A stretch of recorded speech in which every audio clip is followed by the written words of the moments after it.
Oh, I'm going to milk this till the end of time. You're right. Anytime she says something stupid, I'm going to go, slave owner! Exactly, because if she is shaming descendants of this, will she continue to do that when she is now one of them? And it is funny. She is so wrapped up in identity, and she had no idea who she was. It's a very strange show, but it's fun to watch. It's just fun to watch them. It's good entertainment. Yeah. Undoubtedly. Well, they're just, it's interesting because I think Sunny is very intelligent, but she's ideologically captured. Right. That's sort of, I think the other ones, there's a couple of the other ones, don't have to name any names, who are just very dull-minded. But I think Sunny's not one of them. I think she's smart, but captured. Sure, I think she came into it with an agenda. Of course. They do everything with an agenda. Yeah. Greg Gutfeld and Joe Rogan noticed something most people didn't.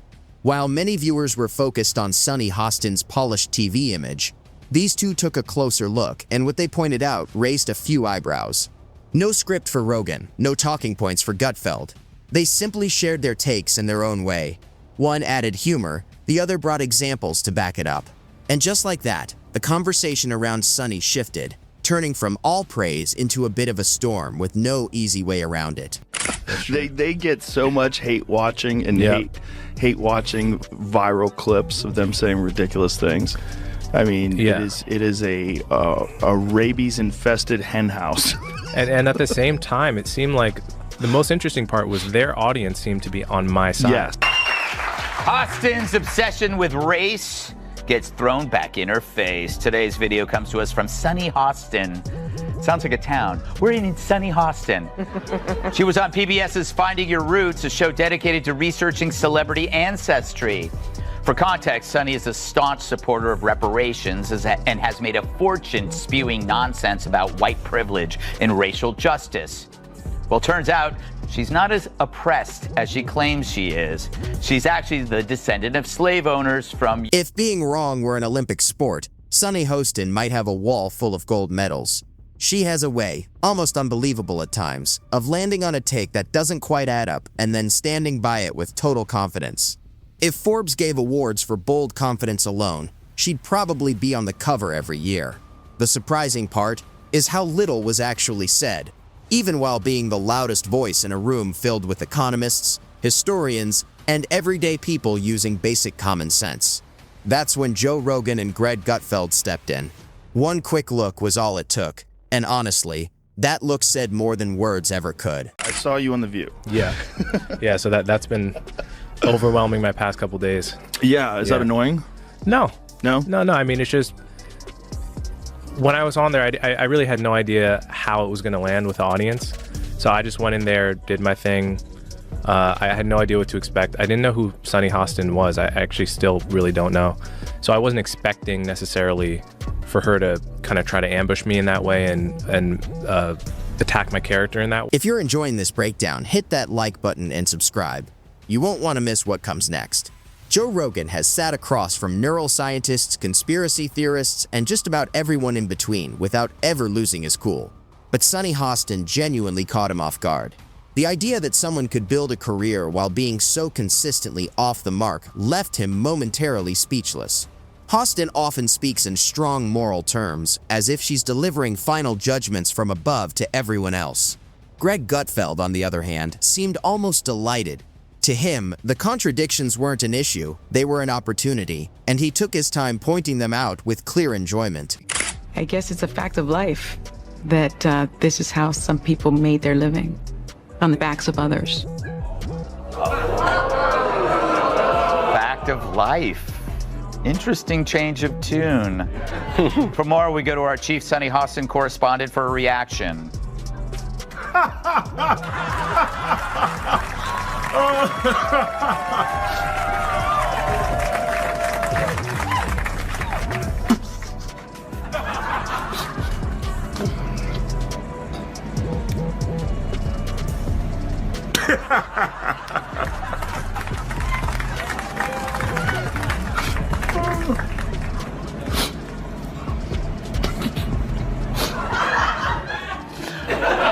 Problem with that show is that show has this very specific ideological bubble in which they operate in. You know, and they always bring on a token conservative woman and they yell over her and silence her. And, you know, they did that with Meghan McCain, and they did that with what is that other blonde woman from Survivor? Do you remember her, Jamie? She was always yelling. I mean, it's a bizarre show. Picture this. A TV host stuck in a loop where raising her voice and calling everyone out somehow passes as activism. A world where confidence is treated like a virtue and personal accountability barely shows up. Disagree with her logic? Suddenly you're labeled something extreme, whether it fits or not. Her whole approach seems to turn every panel into a dramatic moment filled with strong reactions. As Joe Rogan put it during a live discussion, it came across like commentary pushed to an intense, almost personal level. She described middle-class Americans in a very critical light. She even hinted that everyday choices, like dining at familiar places such as Applebee's, could be seen differently. At one point, she suggested that certain perspectives deserved more weight than others. And when Rogan simply reflected those ideas back, Sunny Hostin seemed caught off guard, like it all landed a bit harder than expected. Oh, I'm gonna milk this till the end of time. You're right. Anytime she says something stupid, I'm gonna go, slave owner! Exactly, because if she is shaming descendants of this, will she continue to do that when she is now one of them? And it is funny. She is so wrapped up in identity, and she had no idea who she was. Greg Gutfeld didn't just bring a mirror. He showed up with a flashlight, a megaphone, and the energy of a full takedown. Breaking down Sunny Hostin's arguments felt like peeling an onion made of recycled outrage, each layer thinner than the last. Her criticism comes across loud, scattered, and at times surprisingly off target. She says she speaks for those without a voice, all while sitting on a primetime platform. She calls out colleagues as extremists and leans into a sense of victimhood as if it's something to prove. Joe Rogan mostly stepped back and let her own words speak for themselves, calm, steady, and hard to ignore.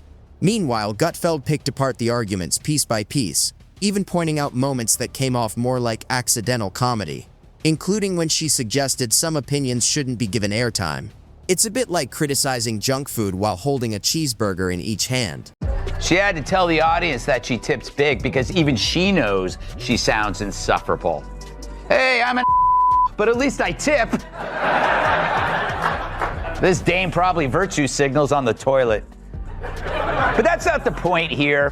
While everybody else was trying to figure out how to survive as the government told us that breathing in public could kill us, Sunny was lolling around in her big house clicking on pictures of arugula while mixing Cocoa Puffs into her Haagen-Dazs.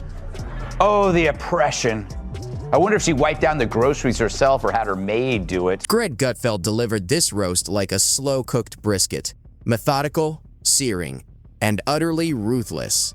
Sunny Hostin operates like a malfunctioning GPS, turning every small issue into a 5-alarm crisis. And she's never wrong, even when insisting that basic math just doesn't add up.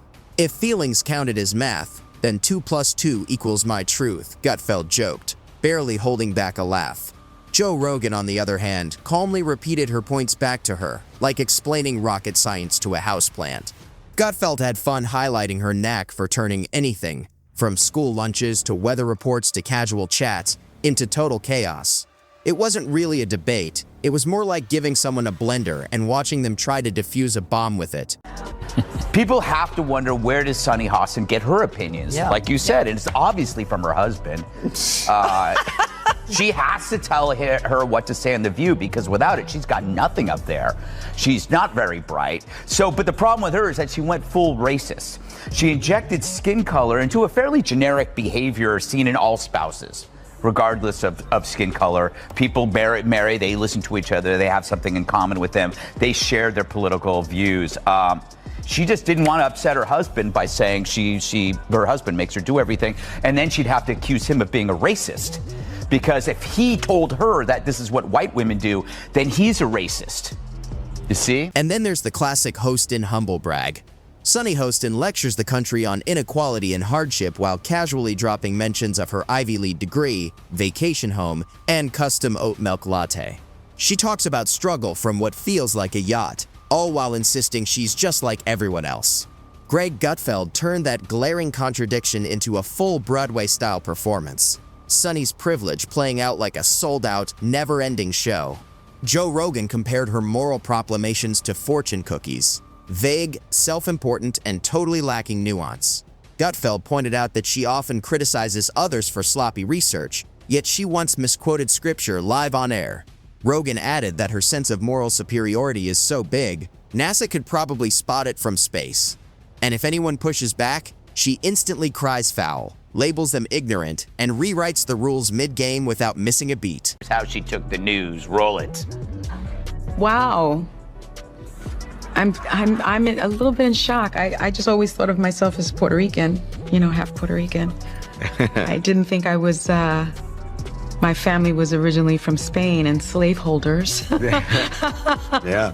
So how are you feeling, my friend? I think it's actually pretty interesting that my husband and I have shared roots. Yeah. So I do appreciate that. And I think it's great for our children to know this information. I guess it's a fact. Joe Rogan put it plainly. Arguing with Sunny Hostin is exhausting, messy, and basically pointless, like trying to teach a cat to juggle. Greg Gutfeld called her a human fire alarm, only triggered when logic shows up. In her world, every disagreement is a personal attack. Every joke an act of aggression, and even a simple dinner conversation would need a licensed therapist. She's argued biology itself should bend to feelings, and Gutfeld joked that's like eating crayons and blaming the menu. She genuinely believes an emotional tweet can disprove science, and if you ask for proof, she'll call it tone policing. Gutfeld quipped her next memoir would be called Being Gaslit, all caps naturally. Rogan's takeaway was clear. She isn't looking for dialogue. She holds people ideologically hostage. Question her, you're evil. Disagree, you're done. Her legacy won't be wisdom, it'll be the unintentional comedy she leaves behind. With 2 microphones, 1 Fox coffee mug, and 0 rebuttals, Rogan and Gutfeld held up a mirror and shattered her narrative. She swings a sledgehammer of arrogance while complaining about everyone else's tone, making being right feel condescending. Gutfeld said it best, her theories cannot survive even a single moment of real scrutiny. They vanish the second you look closely. This wasn't a personal attack, it was a full structural demolition of a reputation built on outrage and recycled catchphrases. They didn't end her with spectacle, they ended her with clarity, which is far worse. Here's the part nobody talks about. She didn't lose because someone yelled louder or had sharper insults. She lost because Rogan and Gutfeld refused to play her game. They stayed calm, stayed focused, and ignored her traps. And that's devastating for someone whose identity depends entirely on outrage. Push back, and you're the villain. Walk away, and she declares victory. Rogan and Gutfeld found a third option. They just stood there, smiled, and let her talk. Every word she said became evidence. Every dramatic claim became a punchline. Every moral lecture from her comfortable, unchallenged life became another brick removed from the foundation she spent years building. It didn't blow up, it sank, quietly, with no recovery. Without raising their voices, they did what years of debate never could. They made her look small. Small in the way someone does when their performance finally stops matching reality. Small in the way a loud argument sounds when you realize it was never about truth. It was about volume. That's her real legacy. Not the causes she claimed to champion, not the moral high ground she planted every morning before the cameras rolled. Her legacy is the embarrassing gap between who she told the world she was and who Rogan and Gutfeld proved she actually is. And that gap, nobody, not now, not ever, can spin their way out of it.